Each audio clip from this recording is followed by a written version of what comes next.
আরে ভোট তো সামনে, নির্বাচন তো করতে হবে। মানুষের বাড়ি বাড়ি যা কম দিকে হয়েছে না আমার তো জানা, নির্বাচনের তার বেশি সময় নেই, নির্বাচন তো করতে হবে। চেয়ারম্যান সাহেব, ওই যে তাহের, ওর বাড়ি মেলা কটা ভোট আছে। ও ও তাহের, আসো গো। জি চেয়ারম্যান সাহেব বলেন। এই ইবিরও ইলেকশনে দাঁড়াইছি, ভোটটা ইবিরটাও দিও। তাহের, ভোটটা আমাকে দিও, ঠিক আছে? তোমাকে জন্য ইবিরটা আমি এই যে যেসব অসুবিধা তোমরা ভোগো, রাস্তাঘাট নি, মানুষের যাতায়াতের সমস্যা হয়, সব ব্যবস্থা বিটা করবো আমি, ঠিক আছে? তাহের, ভোটটা কিন্তু আমাকে দিও। না চেয়ারম্যান সাহেব, বারবার আমি ওই ভুল করতে যাচ্ছি নি।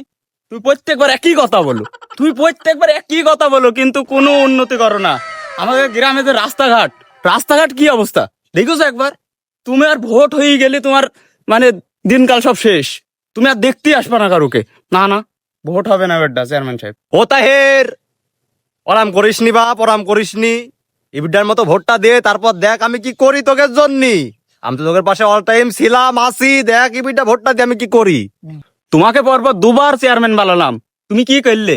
ওই ভুল আর আমরা করতে যাচ্ছি নি। পরপর দুইবার তোমাকে চেয়ারম্যান বানালাম, তাও তুমি কিছু করতে পারোনি। তো এবারটা কি করবানি তুমি?